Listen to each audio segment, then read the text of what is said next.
இப்போது புதிய அறிமுகம் ஆச்சி ஹோட்டல் சாம்பார் 50 கிராம் ரூபாய் 20 மட்டுமே.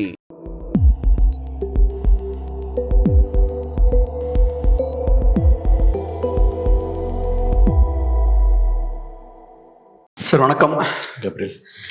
சார் நேத்து டிவிகே கட்சியோட நிர்வாகிகள் சந்திப்பு வேலூர்ல நடந்திருக்கு. விஜய் அவர்கள் கலந்துக்கிட்டு பேசுறாரு. நேத்து பேசின ஸ்பீச் பார்த்தோன்னா கொஞ்சம் டிஃப்ரெண்டா இருக்கு. வேற ஒரு டோன்ல பேசுறாரு. ரொம்ப எமோஷனலா ஒண்ணு பேசுறாரு. அப்புறம் அவர் பேசுறத வச்சு பார்க்கும்போது அவரை கேலி பண்றதா இருக்கும், அவர் மேல இருக்கக்கூடிய விமர்சனங்களா இருக்கட்டும், அது விஜயை ஹர்ட் பண்ணுதுன்னு நினைக்கிறேன். அதுவும் அவரை கோவப்படுத்துது, பயங்கரமா ஆக்ரோஷமா இமோஷனலாலாம் பேசுறாரு. இன்னொன்னு பார்த்தா ஒரு ஆணவமும் தெரியுது. தமிழ்நாடு விஜய்ன்றாரு, விஜய் இஸ் தமிழ்நாடுன்றாரு, விஜய் அசிங்கப்படுத்துறது தமிழ்நாட்டை அசிங்கப்படுத்துறதுக்கு சமம்ன்றாரு. அந்த டோன்லயும் பேசுறாரு. ஒரு பெரிய ஒரு சர்வாதிகாரி டோன்லயும் பேசுறாரு. எப்படி பாக்குறீங்க நேத்து நடந்த அந்த ஈவெண்ட்டை? இம்பார்ட்டன்ட் ஈவெண்ட் தான். அவருடைய 10 நாளைக்கு ஒரு தடவை இப்போ வெளியில் வராரு. வழக்கமாக மாதம் ஒரு தடவை வெளியில் வந்தவர் இப்போ ஒன்ஸ் இன் 10 days வராரு. ஒரு விஷயத்தை தெளிவுபடுத்துறாரு.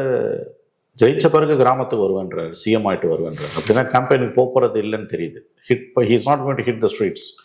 வீடியோவில் பண்ணிட்டு போய்டுவார், வீடியோ கான்ஃபரன்ஸிங்கில் பண்ணிட்டு போயிடுவார், சோஷியல் மீடியாவில் வீடியோஸ் ரிலீஸ் பண்ணிட்டு போயிடுவாருன்னு தான் நினைக்கிறேன். மற்ற தலைவர்கள் எல்லாம், எடப்பாடி, ஸ்டாலின் எல்லாரும், சீமான்லாம் கிரவுண்டில் இருக்கும்போது இவர் சோஷியல் மீடியாவில் கேம்பெயின் பண்ணுவார்னு நினைக்கிறேன். நீங்கள் சொன்னது இந்த 3 பாயிண்ட்டுமே கரெக்டு. ஒன்று வந்து மற்றதை விட கொஞ்சம் எமோஷ்னலாக அதிகமாக இருக்குது. அப்புறம் ரெண்டாவது வந்து என்ன சொன்னீங்க, ரெண்டாவது கோவப்படுறாரு. மூணாவது வந்து ஒரு அரகன்ஸ் வெளியில் வருது, மிதமிஞ்சின எண்ணம் வருது. நான் தான் தமிழ்நாடுன்றதெல்லாம் ஓவர், அப்படி யாருமே கிளைம் பண்ண முடியாது. காங்கிரஸ் இஸ் இந்திரா, இந்திரா இஸ் காங்கிரஸ், காங்கிரஸ் வந்து Stalin is Russia, Russia is Stalin. இப்போ ஸ்டாலினா அது தமிழ்நாடு ஆகிடும் உங்களுக்கு. நீங்கள் சொல்ற அந்த ஸ்டாலினா சொல்றீங்க. அதுவும் ஆக்சுவலா அவங்க சொல்ல, அந்த லீடர் சொல்ல, கூட இருக்க சம்சாகிரிஸ் தான் சொல்லுவாங்க. அதுதான் வந்து அழிவுக்கு அறிகுறி. சம்சாகிரிஸ் எப்போ அதை பேச ஆரம்பிக்கிறாங்களோ, அம்மா தான் தமிழ்நாடு, தமிழ்நாடு தான் அம்மான்றது மாதிரி, அது மாதிரி வந்து Indira is India, India is Indira. Devakant பருவான காங்கிரஸ் லீடர், அஸ்ஸாமை சேர்ந்த, அவர் தான் சொன்னார். கட்சியில் இந்திரா காந்தி தோத்து ஜெயிலுக்கு போனாங்க. ஸோ இது வரலாறு. நான் என்ன விமர்சிச்சுன்னா, அது தமிழ்நாடு விமர்சிப்பது என்பது வந்து அரகன்ஸ் டு த கோர். அது வந்து ஒரு sort of a narcissist complex தான். நான் தான் தமிழ்நாடு, தமிழ்நாடு தான் நான், அப்படி யாருமே கிளைம் பண்ண முடியாது. ஓரணியில் தமிழ்நாடுன்னு ஸ்டாலின் சொன்னதை கூட நம்ம ஏன் எதிர்க்கிறோம்னு கேட்டிங்கன்னா, அது பல அணிகளாக இருந்தால் தான் தமிழ்நாட்டுக்கு நல்லது. பன்முகத்தன்மையை அழிக்கிற எது ஒன்றுமே ஃபேசிசம் தான். ஒற்றைத்தன்மையை நிறுவ விரும்பினீங்கன்னா அது அடிப்படையில் at the end of the day it will go to fascism. By itself it's not fascism. உங்களுக்கு தெரியும் நல்லா அந்த அளவுகோல் என்னன்றது, என்னை விட உங்களுக்கு நல்லா தெரியும். இன்ஃபேக்ட் அதை பற்றி நம்ம வீடியோஸ் பண்ணியிருக்கோம் நம்ம 2 வருஷத்துக்கு முன்னாடி. எல்லாத்தையும் சும்மா ஃபேசிசம்ன்றது வந்து அதோட உண்மையான ஃபேசிசம் வரும்போது உனக்கு அதோட டேஞ்சரும் தெரியாது. இப்போ ஃபேசிசம் இந்தியாவில் இல்லை, இருந்தா நீ நானும் உட்காந்து இப்படி பேச முடியாது. பட் இந்த ஒற்றைத்தன்மையை நிறுவக்கூடிய எது ஒன்றுமே வந்து ஆபத்தானது. அது ஃபேசிசம்னு சொல்ல வேணாம், சர்வாதிகாரத்தன்மை கொண்டது. கரெக்ட். ஒரே நாடு ஒரே தேர்தல்ன்றது ஏன் எதிர்க்கணும்? இது பல நாடுகள் பல தேர்தல் இருந்தால் தான் இது இந்தியா. வேற்றுமையில் ஒற்றுமை. ஓரணியில் தமிழகம்னா அது ஏன் ஆபத்தானது? பல அணிகளாக தமிழ்நாடு இருந்தால் தான் தமிழ்நாட்டுக்கு நல்லது. திமுக அணியில் மட்டும் அது இருந்ததுன்னா அது சர்வாதிகாரத்துக்கு தான் வழிகோலும். ஒரே நாடு ஒரே தேர்தல் எப்படி வந்து சர்வாதிகாரத்தின் ஒரு நுழைவு வாயிலோ, அதே மாதிரி ஓரணியில் தமிழ்நாடு என்பதும் சர்வாதிகாரத்தின் நுழைவு வாயில் தான். அதோட இன்னொரு பரிமாணம் தான் ஒரு தனிநபர். இந்த இடத்துல விஜய், நான் தான் தமிழ்நாடு, தமிழ்நாடு தான் நான், என்னை விமர்சிச்சுன்னா தமிழ்நாடு விமர்சிக்கிறது, இதெல்லாம் அட்ராஷியஸ், அராஜகம். அப்படிலாம் ஒன்றுமே கிடையாது. அப்படி எதுவுமே கிடையாது. எந்த தலைவரும் கிடையாது அப்படி. No leader can claim himself that he is Tamil Nadu. நீங்களும் சாதாரண மனிதர் தான். You are also a common human being. உங்ககிட்ட ஒரு கட்சி இருக்குது. Even if you have 30% vote or 40% vote, you are not Tamil Nadu. 8 கோடியில் ஒருத்தர் தான். 8 கோடியில் நீ ஒருத்தன், அவ்வளோதான். இது பன்முகத்தன்மை தான் வாழ்க்கையின் அழகு. Pluralism is the essence of democracy. Pluralism is the beauty of life. எந்த ஒரு கட்சியும் எந்த ஒரு தனிநபரும், however powerful they are, they cannot claim that they are Tamil Nadu, he or she is Tamil Nadu. அப்படிலாம் பண்ணவே முடியாது. அந்த துணி ஒரு பேச்சில் வருதுன்னா அது அரகன்ஸ். ஒரு சர்வாதிகார மனநிலை இருக்கா? அப்சல்யூட்லி. இது சர்வாதிகாரத்தின் ஒரு கூறு. முழு சர்வாதிகாரின்னு சொல்ல முடியாது, அது ஓவர் எஸ்டிமேட். பட் சர்வாதிகாரத்தின் கூறுகள்ல இதுவும் ஒன்று. அதாவது வந்து it's one of the symptoms of the dictatorial attitude. டிக்டேட்டர்னு சொல்ல முடியாது, டிக்டட்டோரியல் ஆட்டிடியூட் இருக்குல்ல. நான் தான் தமிழ்நாடு, தமிழ்நாடு தான் நான். இப்போ மோடி சொல்றாருல, என்னை எதிர்ப்பது இந்தியாவை எதிர்ப்பதுன்றாருல, அடிக்கடி மோடி சொல்றாருல. Any attack on Modi is an attack on இந்தியான்றது எவ்வளவு அராஜகமோ, எவ்வளவு அட்டூழியமோ, அதே மாதிரி தான் என்னை எதிர்க்கிறவங்க தமிழ்நாட்டை எதிர்க்கிறார்கள்னு விஜய் சொல்றதும். அப்படி யாருமே கிளைம் பண்ண முடியாது. Your one among the equals. பல கட்சிகள் இருக்குது, அதில் நீங்களும் ஒருத்தர், அவ்வளவுதான். உங்களை ஆதரிக்கிறவனும் இருப்பான், எதிர்க்கிறவனும் இருப்பான். உங்களை எதிர்க்கிறவன்லாம் தமிழ்நாட்டை எதிர்க்கிறான்றது அயோக்கியத்தனமான வாதம். அது அங்கேயே சர்வாதிகாரம் வருது. ஒற்றைத்தன்மையை நீங்கள் நிறுவ விரும்புகிறீர்கள். நம்ம ஏற்கனவே பார்த்த மாதிரி நேத்து அவரோட ஸ்பீச் கொஞ்சம் டிஃப்ரெண்டா இருக்கு. கொஞ்சம் ஆக்ரோஷமா, கொஞ்சம் ஆணவமும் அதுல வெளிப்படுது. அந்த இடத்துக்கு வர வேண்டிய தேவை என்ன? இப்ப எலெக்ஷன் கிட்ட வரும்போது அப்ப ஏதோ ஒண்ணு ரீஒர்க் பண்ண முயற்சி பண்றாங்க. Absolutely right. அழகா சொன்னீங்க. இப்ப என்ன திடீர்னு அதை நோக்கி நகர்றீங்க? And you're not a normal leader, you're not a normal person at all. யாரோடையும் கலந்து பழகாத ஒருத்தர் அரசியல்வாதின்னு எப்படிங்க சொல்ல முடியும்? ஒரு அரசியல்வாதியோட அடிப்படை இலக்கணமே எல்லாரோடையும் அவர் கலந்து பழகணும், எல்லாரோடையும் கை கொடுக்கணும். தான் கட்சிக்காரன் இல்லை, எதிர்கட்சிக்காரன், தன்னை ஆதரிக்கிறவங்க இல்லை, தன்னை தினமும் திட்டுறதையே ஃபுல் டைம் ஜாபா வச்சிருக்காங்களா அவங்க கூடயும் கை கொடுக்கணும். மீடியா கிட்ட பேசணும். சட்டம் இல்லை, அப்படிலாம் பண்புகள் இருந்தால் தான் you can claim to be a politician, an inclusive character. யாரோடையும் நான் பேச மாட்டேன், மீடியா கூட பேச மாட்டேன், கட்சிக்காரங்கிட்டே நான் வந்து இன்டர்காமில் தான் பேசுவேன்.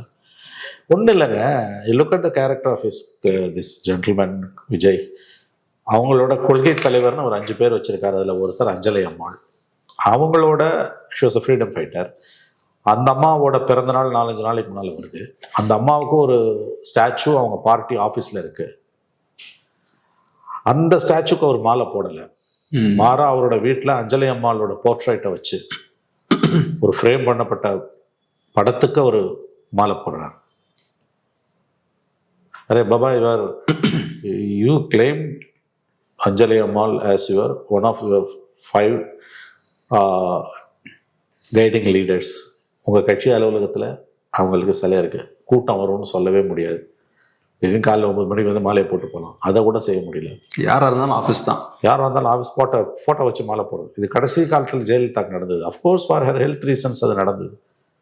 Last 2 years of her life she led a very, இன்னைக்கு அந்த அம்மாவோட birthday, very very very tortures life, ஃபிசிக்கலாகவும் மென்டலாகவும். அந்த ஜட்ஜ்மெண்ட்டுக்கு பிறகு her health failed and also that democracy swat of that judgement. அதில் அந்த அம்மா வீட்டை விட்டு வெளியில் வராமல் போட்டாங்க. இது என்னது? No you're robust health, you're young, பாலிடிக்ஸில் யூஆர் யங். அப்போ கொள்கை தலைவர்களுக்கு பிறந்த நாளைக்கு மாலை போடுறதுக்கு கட்சி ஆஃபீஸு கூட வராத ஒருத்தர் அவர் எப்படி ஸ்டேட்டை லீட் பண்ணுவார்? எப்படி எலெக்ஷன்ஸை ஃபேஸ் பண்ண போகிறாரு? அதில் எதுக்கு இவ்வளோ அரகன்ஸ்? சொன்ன மாதிரி இந்த ஸ்பீச் வந்து அரகன்ஸ் இருக்குது, ஒரு ஆங்கர் இருக்குது. And is not addressing the issues to the point. அதுவும் இல்லை. ஆனால் எல்லாரும் அவர் விமர்சிக்கிறதும் அவர் பர்சனலாக ஹேட் பண்ணுது, அவர் பர்சனலாக அவர் டிஸ்டர்ப் பண்ணுது. அப்போ நீ அரசியலுக்கு லாய்க்கு இல்லை. பாலிடிக்ஸ்னு வந்துட்டீங்கன்னா அந்த குட்டி கதையெல்லாம் அதை தான் காட்டுது. அதுதான் brickbats and bouquets are equal. In fact யார்கிட்ட தான் நீ கற்றுக்கணும்னா சமகால உதாரணம் கலைஞர் கருணாநிதி கிட்ட தான் கற்றுக்கணும். கருணாநிதி அளவுக்கு ஹேட்ரேட்டை சம்பாதிச்சவங்களும் இல்லை, கருணாநிதி அளவுக்கு வந்து எப்படி சொல்றது, ப்ரைசஸ், ஷவரிங் ப்ரைசஸ் சந்திச்சவங்களும் இல்லை. அரசியல் தேவையும் கூட தேவையும் கூட. கொஞ்சம் பேர் உங்களை லவ் பண்றாங்க, கொஞ்சம் பேர் ஹேட் பண்றாங்க. கொஞ்சம் பேர் உங்களை லவ் பண்ணுவான், கொஞ்சம் பேர் உங்களை ஹேட் பண்ணுவான். அப்பதான் உங்கள்கிட்ட பாலிடிக்ஸ் இருக்குன்னு அப்பதான் உங்கள்கிட்ட பாலிடிக்ஸ் இருக்குன்னு அர்த்தம். Then you are doing something really கான்கிரீட்னு அர்த்தம். ரைட். கிளாசிக் எக்ஸாம்பிள் கருணாநிதி தான். இன்ஃபேக்ட் கருணாநிதி சந்திச்ச அரசியல் எதிரிகள் யாருமே இப்ப சந்திக்கல. All is enemies were towering personalities, historical figures. Nehru, Indira Gandhi, Rajiv Gandhi, MGR, Jayalalitha, either they are historical figures or towering personalities. Kamraj, Rajaji, either historical figures or towering personalities. So all his enemies were giant intellectuals and giant leaders. கற்றுக்கணும் கலைஞர் கருணாநிதி கிட்ட இருந்து. பிடிக்குதோ பிடிக்கலையோ, ஒரு நாளும் தன் மீதான விமர்சனங்களுக்கு அவர் கோபப்பட்டதே இல்லை. நீ வந்து 2 வருஷம் கூட ஆகலை, நீங்கள் இன்னமும் நீங்கள் பண்ணுறதெல்லாம் சரி நீங்கள் நம்புறீங்க. நீங்கள் பண்ணுறதுல விமர்சனத்துக்கு இடம் இருக்குன்ற குறைஞ்சபட்சம் அந்த ஒரு கன்சிடரேஷன் கூட இல்லையே. And you're not mingling with people. எனக்கு மீடியாவே வேணாம்னு நீங்கள் நினைக்கிறீங்க, which itself is not. எனக்கு சோஷியல் மீடியா போதுன்னு நினைக்கிறீங்க. Whether you like it or not, if you are in public லைஃப்னா media is an unavoidable evil. Maybe an evil, but an unavoidable evil. Yes, media is an evil now, but an unavoidable evil. இந்த புரிதலே இல்லையே. சொந்த கட்சிக்காரங்கிட்ட பேசுறது இல்லை, media கிட்ட பேசுறது இல்லை, கட்சிக்காரங்கிட்ட இன்ட்ராக்ஷன் இல்லை, அப்போசிஷன் லீடர்ஸோட பேசுறது இல்லை. எலெக்ஷன் முன்னாடி மீடியா சந்திப்பார்னு நினைக்கிறீங்களா? பிரஸ் மீட் ஏதாவது? ஐ டோன்ட் திங்க் ஸோ, பண்ண மாட்டார். ஏன்னா அவருக்கு ரொம்ப இன்செக்யூரிட்டி இருக்குது, மாட்டிப்போன்னு பயப்படுறாரு. பீங் அ ஃபிலிம் பர்சனாலிட்டி, சினிமாக்காரங்களோட புத்தியை பார்த்துருக்கேன் நான். கமல், ரஜினி எல்லாம் கூட வந்து, கமல் கொஞ்சம் இப்போ மெச்சூர்ட் ஆகிட்டாரு. அவங்களுக்கு வந்து மீடியா வந்து சினிமாவில் பார்க்குற மீடியா சப்சர்வியன்ட் மீடியா. அவங்களுக்கு சொன்னதை எழுதிட்டு போயிடுவாங்க. கேள்வி கேட்டால் கோவம் வரும். ரஜினி கோவம் வந்து இல்லை, தூத்துக்குடியில் போய் நீ யாருன்ட்டான் ஒருத்தன் கீழே சென்னையில் ஏர்போர்ட்டில் வந்து இறங்கணுன்னு ஹி பஸ்ட் அவுட்ல பஸ்ட் ஆகிட்டார்ல. அவர் பிஹேவியரே அப்படி நாஸ்டியாக பண்ணதில்லை இல்லை. அந்த மாதிரி சினிமாக்காரங்க அரசியலுக்கு வந்தாங்கன்னா அவங்க மீடியாவை அணுகிறது எப்படி அணுகுவாங்கன்னா, மீடியா இஸ் அவர் சப்சர்வியன்ட் டூல்னு தான் பார்ப்பாங்க. ஏன்னா சினிமா மீடியா வந்து டு லெஸ் இட்ஸ் பெட்டர். நிறைய நேரங்கள்ல நடிகர்களுக்கு வந்து இந்த சினிமா ஊடகங்களையும் அரசியல் ஊடகங்களையும் பிரிச்சு பார்க்கவும் தெரியாது. ரெண்டு ஒண்ணு நினைச்சுப்பாங்க. ரஜினிக்கு வந்த பிரச்சனை எல்லாம் அதானே.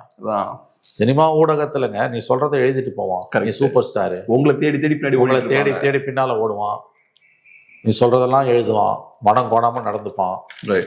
அரசியல் அப்படி இல்லை. 10,000 ரூபாய் சம்பளம் வாங்கல ஒரு பார்ட் டைம் ரிப்போர்ட்டரு, 200 கோடி ரூபாய் சம்பளம் வாங்கல ரஜினியை கால் மேல கால் போட்டு கேள்வி கேட்பான், நாக்க பிடிங்கிற மாதிரி கேட்பான். நீ கூலா பதில் சொல்லணும். நீ யாரு அப்படின்னு கத்தினார், ஏர்போர்ட்ல கத்தினாலேன்னு கத்தினார்ல, அந்த விஷுவல் பார்த்துருப்பீங்க. he behaved like in a very nasty manner he behaved. அதெல்லாம் எப்படி வருதுன்னா, அதுக்கு முன்னால் 40 வருஷம் 45 வருஷம் சினிமாவில் அவர் பார்த்த மீடியா. அதே தான் இன்னைக்கு விஜய்க்கும். ஏன் கோவம் வருது? விமர்சனம் பண்ணால் ஏன் கோவம் வருது? அப்புறம் இன்னமும் பிஜேபியை பற்றின ஹிஸ் லேக் ஆஃப் கிரிட்டிசிசத்துக்கு ஜஸ்டிஃபை பண்ணல நீ பேசுகிற. நடக்கிறது அசம்பிளி எலெக்ஷனு, பட் பிஜேபின்றது ஒரு ஐடியாலஜி. இங்கே நடக்கக்கூடிய இஷ்யூஸில் உனக்கு கருத்தே இல்லையே. திருப்பரங்குன்ற விஷயத்தில் how can you afford to have not an opinion? You don't have a luxury of not having an opinion. It's not individual Vijay. டிவிக்கிற பார்ட்டிக்கு அந்த இஷ்யூவில் ஒப்பீனியனே இல்லைங்க. இது ப்ரோ பிஜேபி ஸ்டாண்டு தானே. You are going hammer and tong against Stalin fine assembly election. At the equal footing, you should criticize Modi also. Because for many problems of Tamil Nadu, BJP is the fulcrum, fountainhead of BJP. And திருப்பரங்குன்ற மாதிரி ஒரு இஷ்யூவில் வந்து the open communal agenda they are advancing. எல்லாருக்கும் தெரியுது. எல்லா பார்ட்டிக்கும் அதில் stand இருக்கு. Maybe for or against. நீ எந்த ஸ்டாண்ட் எடுக்க மாட்டேன்னு எப்படி சொல்ல? அப்போ அது ப்ரோ பிஜேபி ஸ்டாண்ட். என்ன திருப்பரங்குன்ற இஷ்யூல நான் ஸ்டாண்ட் எடுக்க மாட்டேன்னு ஒருத்தன் சொல்றான்னா அவன் ப்ரோ பிஜேபி. அது சொல்ல தைரியம் இல்லை. சினிமா ஸ்டாண்ட், அது சினிமா ஸ்டாண்டு. உனக்கு மோடி எதிர்க்க தைரியம் இல்லை. ஆன் இஷ்யூஸ் தான் மோடி எதிர்க்க சொல்றோம், பிஜேபி எதிர்க்க சொல்றோம். எதிர்க்கணுன்ற just for sake of opposing it to nobody wants you to speak like that. Individual விஜய்க்கு ஒப்பீனியனே தேவையில்லை. ரஜினி கிட்ட போய் யாராவது கேட்பாங்களா ஒப்பீனியன் இருக்கான்னு? கேட்க மாட்டாங்க. இண்டிவிஜுவல் எப்பவுமே நடிகர்களுக்கு மதம், சாதி இந்த மாதிரியான இஷ்யூஸ் வரும்போது ஸ்டாண்ட் எடுக்கிறதுக்கு பயப்படுவாங்க. ஏன்னா அது போலரைசிங்கான இஷ்யூஸா இருக்கனால மிரளுவாங்க. ஆமா, இங்கேயும் நீங்க பார்த்தீங்கன்னா எனக்கு என்னமோ அது ஒரு காரணம்னு தோணுது. கஷ்டத்துலயும் அவர் ஸ்டாண்ட் எடுக்க தெரிய மாட்டாரு. இல்ல கேப்ரியல், நான் என்ன சொல்றேன், as an actor you have a right. அது புரியுது எனக்கு. கரெக்ட். ரஜினி கிட்ட போய் மைக்க நட்டி திருப்பரங்குன்றா நோ கமெண்ட்ஸ்னு போயிடுவாரு. கரெக்ட். அவர் நம்ம கேட்க முடியாது, கேட்க வேண்டிய அவசியம் இல்லை. as an actor வந்து அவருக்கு எல்லா இஷ்யூலும் ஒப்பீனியன் இருக்கணும்னா அது இருந்தாலும் உங்ககிட்ட சொல்லணும்னு அவசியம் கிடையாது. Here we are approaching, media approaching Vijay and expecting Vijay to say not an individual Vijay but a TVK president. See, we want the opinion of TVK, not Vijay. And TVK opinion இல்லாம இருக்கவே முடியாது. Opinion இல்லாம இருக்குன்னா அது bro BJP line. உனக்கு வந்து BJP லைனை நீ டோ பண்ற, அதை சொல்ல உனக்கு தைரியம் இல்லை. சார், இன்னொரு முக்கியமான விஷயம் என்னன்னா, இப்ப நம்ம எல்லாருக்கும் தெரியும் விஜய் அவர்களுக்கு சுத்தி நிறைய கன்சல்டன்ட்ஸ் இருக்காங்க, அட்வைசர்ஸ் இருக்காங்க. இன்ஃபேக்ட் ஸ்பீச் எல்லாம் எழுதி கொடுத்து தான் அவரு படிக்கிறாரு. அதை ஒன்றும் அவர் மறைச்சு கூட வைக்கல. அவரு பார்த்து தான் அவரு படிக்கிறாரு ஸ்பீச் எல்லாம். ஸோ இப்போ சிக்கல் என்னவா இருக்குன்னு நான் பாக்குறேன்னா, இப்ப பெரிய தலைவர்களுக்குமே ஸ்பீச் ரைட்டர்ஸ் எல்லாம் இருப்பாங்க. பெரிய பெரிய அமெரிக்கன் பிரசிடென்ட்ஸும் இருந்திருக்காங்க, இந்தியாவுக்கு லீடர்ஸ்க்கும் ஸ்பீச் ரைட்டர்ஸ் எல்லாம் கண்டிப்பா இருப்பாங்க. ஆனா அவங்களுக்கு அதை பார்த்து ஜட்ஜ் பண்ண தெரியும். ஓகே, இதை நம்ம பேசலாமா வேண்டாமா, பேசினா பேக் ஃபயர் ஆகுமா ஆகாதா, எது நல்ல ஸ்பீச் எது மோசமான ஸ்பீச்ன்றத ஐடென்டிஃபை பண்ண தெரியும். அங்கதான் சிக்கல் இருக்கும். ஒண்ணு, அவர் சுத்தி இருக்கக்கூடிய அட்வைசர்ஸ் கரெக்டான கள நிலவரத்தை புரியாம செயல்படுறாங்க. ரெண்டாவது, அவங்க அப்படி செயல்பட்டாலும் அங்க இருக்கிற சிக்கலை விஜயால ஐடென்டிஃபை பண்ண முடியலையோ. திதும் நன்றும் பிறர் தர வாரம். தமிழ்ல நல்லதும் கெட்டதும் இன்னொருத்தம் சொல்லி வராது. The very word, the very terminology, the very concept of advisor is advisorial in nature. Correct. At the end of the day who receives it, decision நீங்க தான். நீ தான் எடுக்கணும். அதுக்கு உனக்கு தகுதி இல்லைன்னா the fault lines are with you. I will never blame even 1% his advisors. Advice 10 இருக்கலாம், அதுல ஒண்ணு அட்வைஸ் இருக்கலாம். I am here not to judge the caliber of advisors. I am here to judge Vijay. Correct. அட்வைசருக்கு எனக்கு எந்த சம்மந்தமும் இல்லை. அவன் சப்ஸ்டாண்டர்டா இருக்கலாம், டாப்பா இருக்கலாம். கரெக்ட். ஸோ அட்வைசர்களை பத்தி பேசுறதே வந்து ஐ எம் சாரி அபத்தமானது. அட்வைசரை பத்தி நம்ம எதுவுமே பேசக்கூடாது. we have nothing to do with the advisors. அவனுக்கு என்ன கேலிபர் இருக்கு, அவனுக்கு இப்படி இருக்கா அப்படி இருக்கா, அது நமக்கு we have nothing to do with this advisor. அவங்க ஒரு பிரைவேட்டா எம்ப்ளாய் பண்ணப்பட்டவங்க. ஒரு ஆள் அவன், ஒவ்வொரு மனிதனுக்கும் ஒரு குவாலிட்டி லெவல் இருக்கும். அதுல பிரைவேட் எம்ப்ளாய், ஒரு பிரைவேட் எம்ப்ளாய், அவ்வளவுதான். ட்ரூ. ஸோ அட்வைசர்ஸோட ரோல விஜயோட பெர்ஃபார்மன்ஸ்ல நம்ம கன்சிடர் பண்றது தவறுன்னு நான் பார்க்குறேன். At the end of the day நீங்க தான் டிசிஷன் எடுக்க போறீங்க. இன்னொன்று உங்களுக்கு பிடிச்ச அட்வைஸை தான் நீங்க கேட்டுக்க போறீங்க. குறைஞ்சபட்சம் உங்களுக்கு தெரியாதுன்னு உங்களுக்கு தெரியணுங்க. It's a dangerous game. Politics is a dangerous game. எதுக்குங்க அவர் அரசியலுக்கு வந்தார் அதை சொல்லுங்க. What is is politics? CM ஆகணும்னு நினைக்கிறேன். அதுவும் அரசியலா? வேற எதுவும் கிடையாது, அரசியல் எதுவும் கிடையாது. அப்போ உனக்கு அரசியலே இல்ல. தனிநபர் ஒருத்தன் சிஎம் ஆகணும்னு நினைக்கிறது நான் சினிமாவில் நடிச்சு ஹீரோ ஆகணும்னு ஒருத்தன் நினைக்கிற மாதிரி. சினிமாவில் டைரக்டர் ஆகணும், நான் ஒரு மியூசிக் டைரக்டர் ஆகணும், நான் ஒரு தொழிலதிபர் ஆகணும், நான் ஒரு வக்கீல் ஆகணும், இதெல்லாம் தனி மனித ஆசாபாசங்கள், இண்டிவிஜுவல்ஸ் ஆம்பிஷன்ஸ். சீஃப் மினிஸ்டர் ஆகணுன்றது இண்டிவிஜுவலோட ஆம்பிஷன். ஆஸ் அ பார்ட்டி நீ இன்னும் ஆல்டர்னேட்டிவ் பாலிடிக்ஸை வைக்கிற, அதை சொல்லு.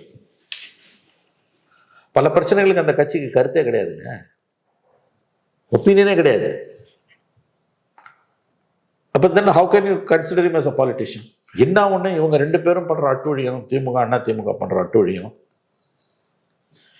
ஒரு ஆல்டர்னேட்டிவ் வேணும்னு எப்பயுமே தமிழ்நாட்டில் இருக்க ஒரு வேவ் லென்த்து, அதெல்லாம் வரும்போது புதுசாக ஒரு பிளேயர் வரும்போது தேவதூதன் வந்து நம்ம பிரச்சனைகளுக்கெல்லாம் தீர்வு கொடுத்துட மாட்டானா, நல்ல மேய்ப்பன் வரமாட்டானான்ற ஏக்கம் உள்ளுக்குள்ள இருக்கு இல்லையா சார்? அதெல்லாம் சொல்லாதீங்க சார். ஏற்கனவே அவர் தேவதூதன் இல்ல, நான் அந்த ஆங்கிள் கிறிஸ்டியன் ஆங்கிள் சொல்ல. ஐ அம் சாரி, நான் அவரை கிறிஸ்டியன் அப்படி பார்க்கல. இல்ல, நான் அந்த ஆங்கிள் சொல்ல, பட் அவர் ஹைப் கொடுக்குறாங்க அதை வச்சு. இல்ல மக்களோட இது நான் சொல்றேன். நான் ஒரு கோவம் இருக்குங்க இவங்க ரெண்டு பேர் மேலேயும், திமுக மேலேயும் அண்ணா திமுக மேலேயும் ஒரு கோவம், தீராத கோவம் மக்களுக்கு இருக்கு. வழி இல்லை. திமுக மேலே எவ்வளவு கோவம் வந்தாலும் அண்ணா திமுக ஆல்டர்னேட்டிவா எடுத்துக்க முடியல. Because the medicine is much more worse than the disease என்ற மாதிரி ஆகிப்போச்சு. அது இன்னைக்கு 10,000 ரூபாய் கொடுப்பான்னு சொன்னதெல்லாம் வந்து ஓட்டு போடணும்னு நினைக்கிறவங்க கூட வந்து what we have to vote this party அப்படின்னு தோணுது. எனக்கு தோணுது. அட்லீஸ்ட் நான் சொல்றேன், எனக்குன்னா என்ன மாதிரி இருக்க வேவ் லென்த் இருக்கு உங்களுக்கு. அப்போ என்ன ஆல்டர்னேட்டிவ் இருக்குதுங்க உங்களுக்கு? அப்போ வந்து ஒரு இண்டிவிஜுவல் வரும்பொழுது இவர் வந்துட மாட்டார். அப்புறம் இன்னொன்று என்னன்னு கேட்டிங்கன்னா, அவர் தப்பு தாங்க பண்ணுறாரு, ஆனாலும் ஒரு வாய்ப்பு கொடுக்கமே. இவங்கெல்லாம் என்ன ஓகேமா? அவரால் நல்ல நிர்வாகத்தை கொடுக்க முடியாது, ஆனாலும் ஒரு ட்ரை பண்ணலாமே. ஏன் இவங்களெல்லாம் ட்ரை பண்ணால் அவர் ட்ரை பண்ணலாமே? தப்பு பண்ணால் அதுக்கு அடுத்த எலெக்ஷனில் மாற்றிக்கலாம். இவங்களாலே நிர்வாகத்தை கொடுக்க முடியல, அவரால் எப்படி கொடுக்க முடியும்? But still we can try. என்கிட்ட ஒரு பையன் சொன்னான், சின்ன பையன், அரௌண்ட் 25 years old, ஒரு கிராஜுவேட், அவன் software professional, son of retired police officer. அந்த பையன் பேசிகிட்டே இருக்கும்போது, நீ யாருக்கு போட்டா? விஜய்க்கு தான் சார் ஓட்டு போடுறேன், என் ஃப்ரெண்ட்ஸ் எல்லாம். நான் கேட்டேன், விஜயால் வந்து ஒரு நல்ல கவர்மெண்ட்டை கொடுக்க முடியும்னு நினச்சி நீ ஓட்டு போடுறியா? அந்த நம்பிக்கைலாம் எனக்கு இல்லை சார். நான் ஏன் சார் இன்னைக்கு வந்து திமுக அப்போ சொன்னால் அந்த பையன் ரொம்ப கேஷுவலாக சொன்னான், சார் ஆனப்பட்ட திமுகவிலே நல்ல கவர்மெண்ட்டை கொடுக்க முடியல, விஜயால் எப்படி கொடுக்க முடியும்? அப்போ ஏன் ஓட்டு போடுறேன்? Still I want to vote him sir. ஏதோ ஒரு சின்னதாக ஒரு ஹோப் இருக்குது. Maybe I'm hoping against hope. இப்படியே சொல்கிறான் அந்த பையன். நான் ஒரு பைட் ஒன்று பார்த்தேன், ஒரு யங்ஸ்டர் தான் டிவியில் பேசுறாரு. அவர் சொல்றாரு, அவர்கிட்ட கேட்குறாங்க, விஜய் வந்தாருன்னா ஊழல் இருக்கும்னு நினைக்கிறீங்களா? ஊழல் இருக்கும், அப்புறம் ஏன் ஓட் போடுறீங்க? ஏன் இவ்வளவு நாள் அவங்க ஊழல் பண்ணாங்க, இப்போ இவரு பண்ணிட்டுமே. அதைத்தான் சொல்றேன். விஜயோட சப்போர்ட்டர்ஸ்ல விஜய்க்கு நாங்கள் ஓட்டு போடணும்னு சொல்லக்கூடியவங்க, விஜய் வந்து ஒரு மாற்றத்தை கொடுத்துருவாரு, ஊழல்லாம் இருக்காது நினைச்செல்லாம் அவங்க போடலை. அந்த பையன் ஓப்பனாகவே சொல்றான், sir governance I was surprise by his assessment of the situation. ஆனாப்பட்ட திமுகவாலேயே வந்து நிர்வாகத்தை கொடுக்க முடியல சார். இன்னொன்று சொன்னான், அந்த உலகம் பூராவே இன்னைக்கு governance is becoming increasingly difficult sir. அப்படி இருக்கும்போது இவரால் எப்படி கொடுக்க முடியும்? But still I want to vote him sir. தப்பு பண்ணால் அடுத்த தடவை மாற்றிக்கலாம். இப்போ நீங்கள் சொல்றீங்க வந்து ஊழல் இருக்குங்க, இவங்க கொள்ளடிச்சாங்க, அவங்க கொள்ளடிக்கலாமே. திமுக அண்ணா திமுக கொள்ளடிச்சாங்க, அவங்க கொஞ்ச நாள் விஜய் அடிக்கிட்டுமே, புதுசாக ஒருத்தர் அடிக்கிட்டுன்றாங்க. அப்போ நம்பிக்கையின் அடிப்படையில் அந்த ஆல்டர்னேட்டிவ் தேடல. இவங்க ரெண்டு பேரும் ஒழியணும் ஒரு எலெக்ஷன் ஆகுது. ரெண்டாவது இழக்கிறதுக்கு ஒன்றும் இல்லை, ஒன்றுமே இல்லை. எதுக்கு திமுக நான் ஓட்டு போடணும், எதுக்கு நான் அண்ணா திமுக ஓட்டு போடணும்? ரெண்டு பேரும் ஈக்குவல்ன்றது தெரிஞ்சு போச்சு. எந்த டிஃபரன்ஸும் உங்க ரெண்டு பேருக்கும் இல்லை. நபர்கள் மாறலாம், சம்பவங்கள் ஒன்றே தான் நடக்க போகுது. 5,000 கொடுத்தா 10,000 கொடுக்க போகிறேன், 10,000 கொடுத்தா 20,000 கொடுக்க போகிறேன். காமன் மேனை போட்டு ஸ்க்வீஸ் பண்ண போகிறீங்க நீங்கள், அதில் எந்த சந்தேகமும் கிடையாது. அதில் உங்களுக்குள்ள வந்து காம்படிட்டிவ் பாப்புலிசம் தான் உங்களோட ஒரே பாலிசி. எதை பற்றியும் உங்களுக்கு கவலை கிடையாது ரெண்டு பேருக்கும். என்ன ஒன்று, ஏடிஎம்கே குரூடாக செய்யும், டிஎம்கே கொஞ்சம் சுகர் கோட்டடாக செய்யும். உரிமை தொகைன்மா கருணை தொகைன்மா அடிப்படையில் மக்கள் பணத்தை வாரி அறைகிறீங்க. இது ஒன்றும் பெரிய டிஃபரன்ஸ் கிடையாது. ஏடிஎம்கேக்கும் டிஎம்கேக்கும் என்ன டிஃபரன்ஸ்? ஒரு டிஃபரன்ஸும் கிடையாது. அதிமுக ஆன்ற வார்த்தையை தவிர வேறு ஒன்றுமே கிடையாது. இப்போ புதுசாக ஒருத்தர் வரும்போது கொடுமை தான், நம்பிக்கையின் தூதுனா வரல, வந்துட்டு போட்டுமேன்றாங்க. பட் ஒரு செக்ஷன் கிட்ட வந்து ஏதாவது ஒரு அதிசயம் நடக்காதா, மாற்றம் வராதான்ற அந்த ஒரு ஏக்கமும் இருக்குது. ஒரு கான்ஃபிடன்ஸ் என்னன்னா, ஏற்கனவே மோசமா தான் இருக்கு, இவர் வந்து இதை விட மோசமா எதுவும் பண்ணி அதுதான், இதுக்கும் கீழே போறதுக்கு ஒண்ணுமே இல்லை. எல்லாம் முடிச்சிட்டீங்க, கொள்ளை தீர்த்துட்டீங்க எல்லாரும் ரெண்டு பேரும். புதுசா வந்து என்ன பண்ண போறாரு அவர் என்னத்த பெருசா இருக்க போறாரு? நீங்க விட்டுட்டு போனது நீங்க தான் மொத்தமா சொல்லிட்டீங்களா ரெண்டு பேரும். இப்ப இந்த எண்ணமும் மக்களுக்கு இருக்குல்ல. சரி, அவ்வளவு பெரிய கிரவுட்ஸ் கூடுதுன்னா நீங்க விஜயை பார்க்காதீங்க, அந்த கிரவுட்ஸை பாருங்க. Try to understand the psychology of the crowds. ரெண்டாவது, ஓவரால் அரசியலே இப்படிதான் சார் இருக்கு. இன்னைக்கு அதிமுகங்கிட்ட நம்ம கேட்டோம்னா, திமுக 2 தடவை ஆட்சிக்கு வந்தா பிரச்சனை சார், அதனால நான் அதிமுகவுக்கு போடுறேன். திமுக காரங்கிட்ட கேட்டா திமுக இல்லைன்னா பாஜக வந்துடும் சார். விஜய் ஆட்கள்கிட்ட கேட்டா நிறைய பிரச்சனைகள் தாவேக்கால இருக்கு சார், ஆனா இவங்க 2 பேரும் வந்தா ரொம்ப சிக்கல் சார் அப்படின்றாங்க. சோ இவங்க யாருமே எங்ககிட்ட நல்ல அரசியல் இருக்கு அதனால எங்களுக்கு ஓட் போட்டு சொல்ல மாட்டேங்கிறாங்க. எப்படி சொல்லுவாங்க? திமுகவோட சில்வர் லைனிங் சேவிங் கிரேஸ் ஒன்னே ஒன்று, பிஜேபி. யோசிச்சு பாருங்களேன். Just imagine a situation. Modi is not the prime minister, BJP is not the ruling party. There is a Congress government or there is a third front government there supported by Congress. இங்கே திமுக எதை வச்சு அரசியல் பண்ணும்? அச்சீவ்மெண்ட்ஸ்லாம் சொல்லி பண்ண முடியாது, அது நம்மளோட அவங்களுக்கு நல்லா தெரியும். அவங்களுக்கு காட் சென்ட் ஆப்பர்ச்சுனிட்டி பிஜேபி, வராது போல வந்த மாமணி அவங்களுக்கு மோடி. அதை வச்சு தான் 12 வருஷம் வண்டி ஓடுது. பிஜேபி வந்துடும், பிஜேபி வந்துடும், பிஜேபி வந்துடும், ஃபாஸ்ட் பாஜக, ஃபாஸ்ட் பாஜக, ஃபாஸ்ட் பாஜக. அது ஒன்றை வச்சு தானே வண்டியை ஓட்டுறீங்க. வேற எந்த அச்சீவ்மெண்ட்ஸும் சொல்லி நீங்கள் வண்டியை ஓட்டுனீங்க சொல்லுங்களேன். ஸோ அவங்களுக்கு வந்து அது as long as they want to be in power, they wish Modi should be the prime minister. அங்கே மோடி இருக்க வரைக்கும் உங்களுக்கு வண்டி ஓடும், அதில் எந்த சந்தேகமும் கிடையாது. 38 மாவட்டம் கேப்ரியல் தமிழ்நாட்டில். 38 மாவட்டத்திலையும் மோடிக்கு கோயில் கட்டி கும்பாபிஷேகம் பண்ணணும். ஏன்னா திமுகவை வாழ வைக்கக்கூடிய தெய்வம் மோடி தான், அதில் எந்த சந்தேகமும் வேணும். Look at their politics for the past 5 years. எதை எடுத்தாலும் ஃபார் ஆல் தர் அச்சீவ்மெண்ட்ஸ் அவங்க கிரெடிட் அவங்க எடுத்துக்கோங்க, for all the failures Modi காரணம். இப்போ ஸ்டேட் கவர்மெண்ட்டுக்கு என்ன பவர் இருக்கு? எந்த பவருமே இல்லைன்னா நீங்கள் எப்படி அச்சீவ் பண்ணுவீங்க? ஸ்டேட் கவர்மெண்ட் கையில் எந்த பவர் இல்லைன்றதே உங்களோட ஃபெயிலியர் இல்லை. பவர் எப்படிங்க அங்கே சீட் பண்ணீங்க? இல்லை, நான் அதை கூட ஒத்துக்கிறேன், அவன் உசர் பண்ணிட்டான், நான் ஒத்துக்கிறேன். அதை அச்சீவ் பண்ணன்னு கிரைம் பண்றீங்கல்ல. இன்னைக்கு hundreds of crores were splashing money for advertisement. பேப்பரை திறந்தா, சோஷியல் மீடியாவை திறந்தா, டிவியை திறந்தா ஆட்ஸ் வந்து கொட்டுது. hundreds of crores were spending and they claim your achievements. அந்த அச்சீவ்மெண்ட்ஸ் உங்களால் இன்னைக்கு கிளைம் பண்ண முடியுதுன்னா there are some powers in the state government. ஆனால் ஸ்டேட் கவர்மெண்ட்ஸ் மொத்தமே பவர் இல்லை, எல்லாம் சென்ட்ரல் கவர்மெண்ட் கிட்ட இருக்குன்னு கதை அளக்காதீங்க. For all the achievements you are taking credit, for all the defaults or for faults, for all the demerits, வேதனைகளுக்கு யார் பொறுப்பு? But being a shrewd political party அவங்களால வந்து அந்த நெரேட்டிவை கட்டமைக்க முடியும். அவ்வளோதான் சார். கடைசியா ஒரே ஒரு கேள்வி. விஜய் அவர்களை பொறுத்தளவுல ஜெயிச்சதுக்கு அப்புறம் நான் வந்து எல்லாரையும் பாக்குறேன்றாரு கிராமத்துக்குலாம் வந்து. ஸோ நீங்க சொன்னது போல எலெக்ஷன் முன்னாடி வந்து பார்க்க போறது கிடையாது, அதான் அதோட மறைமுக கேம்பெயினுக்கு போறது இல்லை, கிரவுண்டுக்கு போறது இல்லை, கிராமத்துல போய் மக்கள் எல்லாம் பார்க்க போறது இல்லை. இத மக்கள் ஏத்துப்பாங்களா? என்ன வந்து நீ பார்க்காமலே சிஎம் ஆயிட முடியுமா? ஒருத்தர் களத்துல இறங்கி மக்களை பார்க்காம கேம்பெயின் பண்ணாமலே சிஎம்லாம் ஆக முடியுமா? ஜெயிக்க முடியுமா? நல்லா பெர்ஃபார்ம் பண்ண முடியுமா? சிஎம் நல்லா பெர்ஃபார்ம் பண்ண முடியுமா? மக்களை ஏத்துப்பாங்களான்றது மக்களை கேட்கணும் கேப்ரியல், மணியை கேட்கக்கூடாது. நானும் தமிழ்நாடு ஜேர்னலிஸ்ட் மணி, நான் எப்படிங்க அதை முடிவு சொல்ல முடியும்? How can I answer that? But there's a peculiar situation. ஒரு இப்போ 4 பிளேயர்ஸ் இருக்காங்க, ஸ்டாலின், எடப்பாடி, சீமான், விஜய். மற்ற 3 பிளேயர்ஸும் கிரவுண்டில் இருப்பாங்க. டெய்லி ஒரு 10 கூட்டம் பேசிட்டு இருப்பாங்க, 5 கூட்டமாக டெய்லி பேசுவாங்க. They'll be crisscrossing Tamil Nadu. 4 பேரும் 3 பேரும். ஒருத்தர் வீட்டுக்குள்ளே இருக்காருன்னா ஆடா இல்லையா? அது வந்து there is something somewhere seriously wrong with his politics. தெரியல. வாக்கு வங்கி அரசியல்ன்றது it's a very dicey and very dangerous game. அது வந்து it's full of booby traps, landmines everywhere. இது வரைக்கும் ஒரு வாழ்ந்த வாழ்க்கைக்கும் இதுக்கும் சம்மந்தமே கிடையாது. It's a very very dangerous game. It's a ruthless game. அங்கே எந்த விதமான சென்டிமெண்ட்ஸுக்கும் இடம் கிடையாது. Politics is a bloodthirsty ruthless game. சொல்லுவாங்கல்ல, நெருப்பு ஆற்றுல ரோமங்களால் ஆன பாலத்தை கட்டி, பிரிட்ஜ் மேடப் ஆஃப் ஹேர், ரோமங்களால் ஆன பாலத்தை கட்டி அதில் நடந்து போகிறது தான் அரசியல்மா. கரணம் தப்புனா மாறணும் உங்களுக்கு. அந்த கேம் அவர் ஆட ஆரம்பிச்சிருக்காரு. அவர் கிரவுண்டுக்கு போக மாட்டேன்றதை நேற்று இண்டிகேட் பண்ணிட்டாரு. மக்கள் ஏற்றுப்பாங்கன்றத ரிசல்ட்டுக்கு பிறகு தான் நம்ம சொல்லலாம். ரொம்ப நன்றி சார். உங்கள் பிஸியான டைமில் அருமையான ஒரு பேட்டி தந்து ரொம்ப நன்றி.